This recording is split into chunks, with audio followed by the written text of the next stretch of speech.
Assalamualaikum warahmatullahi wabarakatuh. Sahabat sketsa Islam yang dirahmati Allah, kejadian Ashabul Ukhdud kejadiannya ada di zaman Fatrah. Zaman Fatrah adalah zaman kekosongan para nabi dan rasul. Ada yang mengatakan 500 tahun, ada juga yang mengatakan 600 tahun. Dari sinilah orang-orang Yahudi tersesat, orang-orang Nasrani juga tersesat, dikarenakan lamanya tahun-tahun tanpa seorang nabi dan rasul. Melanjutkan kisah sebelumnya tentang pemuda Ashabul Ukhdud yang disiksa oleh algojo kerajaan, sampai akhirnya tersebutlah nama sang rahib. Kemudian dicarilah sang rahib itu ke sudut kota Najran, tepatnya di sebuah bangunan mirip gereja tua, karena disitulah sang rahib tinggal.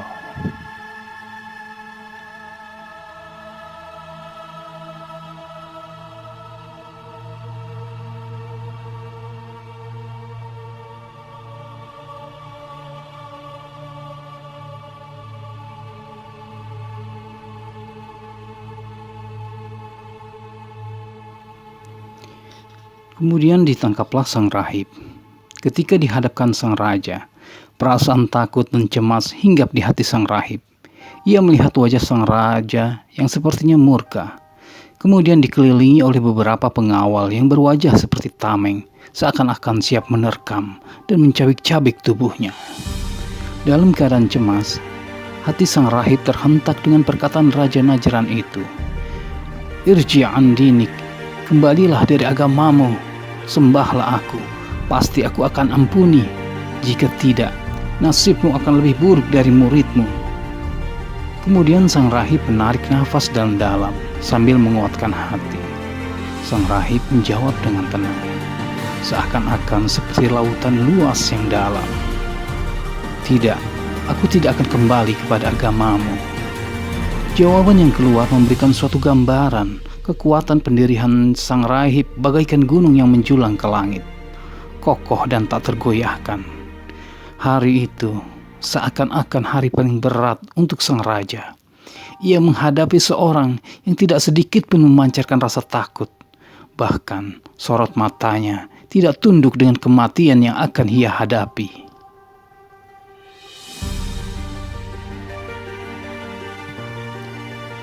Kemudian sang raja marah memanggil algojonya untuk meletakkan gergaji di atas kepalanya.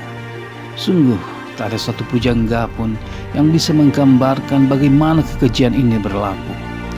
Suara gesekan gergaji di kepala sang rahib tidak sedikit pun terdengar, karena tertutup dengan kuatnya suara teriakan sang rahib yang tidak berdaya. Keluarlah darah sang rahib ke segala penjuru, darah syuhada, darah yang tidak akan terbakar oleh api neraka. Fasyaqqa nisfaini, terbelahlah tubuh sang rahib menjadi dua, tubuh seorang yang telah mengorbankan segala yang ia miliki untuk agamanya. Kemudian sang raja memanggil sahabatnya dan berkata lagi, Irji' an dinik, kembali kepada agamamu. Namun rupanya Allah telah menguatkan pendiriannya sehingga ia istiqomah dalam agamanya. Sang raja memanggil algojonya, kemudian menempatkan gergaji besar di atas kepalanya. Terbelahlah tubuh bangsawan itu menjadi dua. Darah syuhada ditumpahkan lagi oleh raja zalim ini. Amarah dan kesombongan telah menenggelamkan sang raja pada kezoliman yang luar biasa. Sudah tidak ada setitik pun kebaikan, bahkan sorot matanya semakin tajam.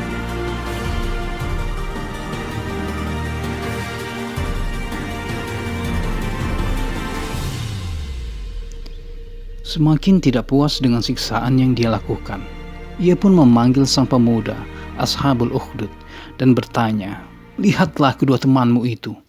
Mereka telah terbelah menjadi dua dan sudah mengeluarkan apa yang ada di kepala dan perutnya. Apakah mau tinggalkan agamamu? Dengan tegas dan tenang ia menjawab, tidak. Melihat keteguhan hati si pemuda, raja langsung memanggil para pengawalnya dan berkata, bawalah pemuda ini pergi ke atas gunung. Paksalah dia untuk meninggalkan agamanya. Jika ia bersedia, maka biarkan ia hidup. Namun jika ia masih tetap pada keimanannya, maka lemparkan ia dari atas gunung. Maka dibawalah si pemuda ke atas gunung dengan tangan terikat.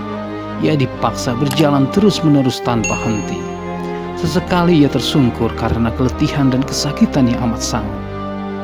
Namun, para pengawal raja terus saja memaksanya untuk bangkit berdiri dan berjalan lagi.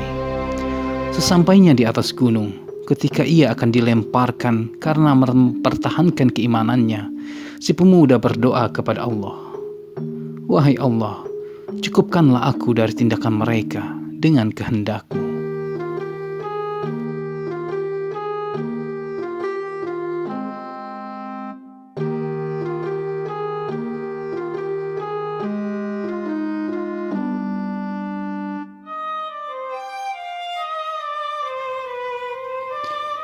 Seketika itu gunung pun berguncang, seakan marah melihat seorang pemuda soleh diperlakukan tidak sebagaimana mestinya. Terjadilah gempa yang hebat, gempa yang mampu menenggelamkan pohon-pohon yang berada di sekitarnya. Pecahlah batu-batu gunung itu dan memporak-porandakan seluruh pengawal raja. Kemudian batu-batu besar berjatuhan menimpa mereka, hingga memecahkan kepala dan memisahkan tiap-tiap persendian tubuh prajurit itu. Sampai akhirnya mereka semua terjatuh dari atas gunung. Mereka berteriak dengan pandangan mata yang kosong, mata keputusasaan, seakan melihat wujud kematian di hadapannya. Kemudian Allah selamatkan pemuda itu. Si pemuda pun kembali kepada raja dan menceritakan kejadian yang telah menimpa para pengawalnya. Sang raja terkejut melihat keadaan pemuda itu yang masih hidup. Raja kemudian memerintahkan pengawalnya yang lain untuk membawa pemuda itu ke tengah laut dan menenggelamkannya di laut.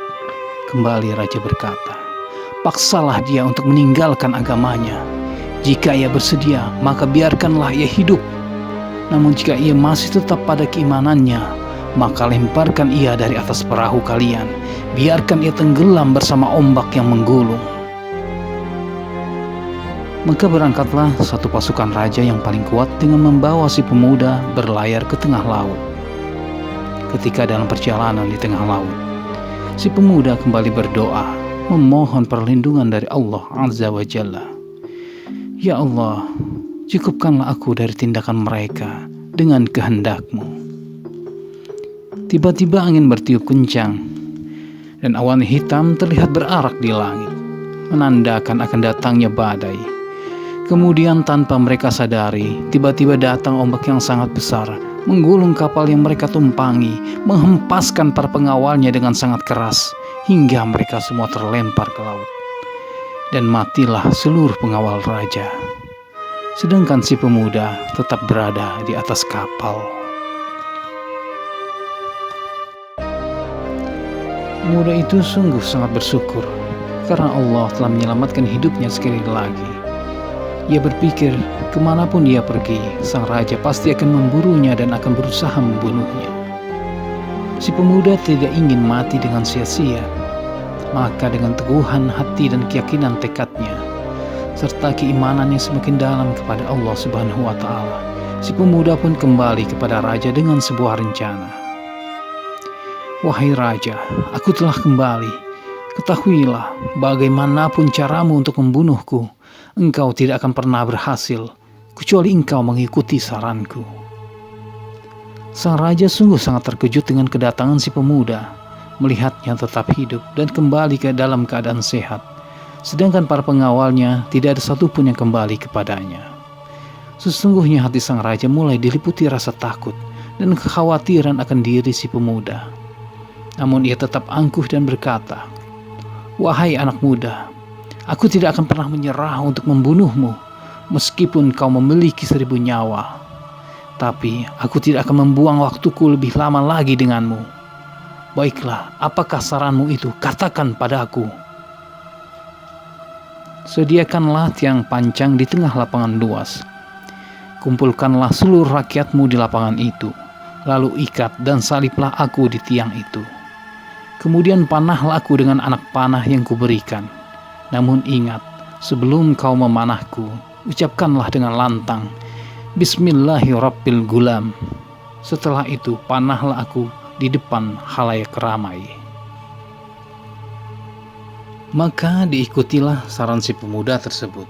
Raja mengumumkan kepada seluruh rakyatnya untuk berkumpul di sebuah lapangan luas dan menyaksikan eksekusi si pemuda tadi. Raja sudah merasakan di atas angin dengan keyakinannya untuk menjadikan contoh bagi siapa saja yang berani menentangnya dan menyembah selain dia. Maka mereka akan bernasib sama dengan anak muda itu, yaitu mati.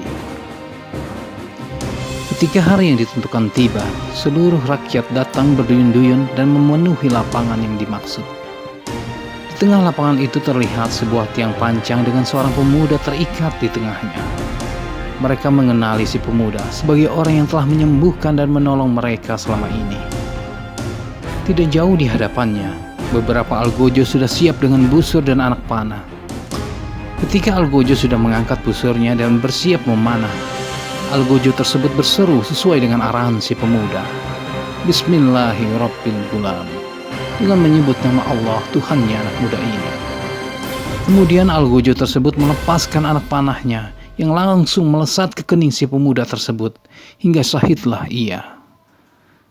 Sebuah senyum tersungging di bibirnya, seakan-akan kematian inilah yang sedang ia tunggu-tunggu.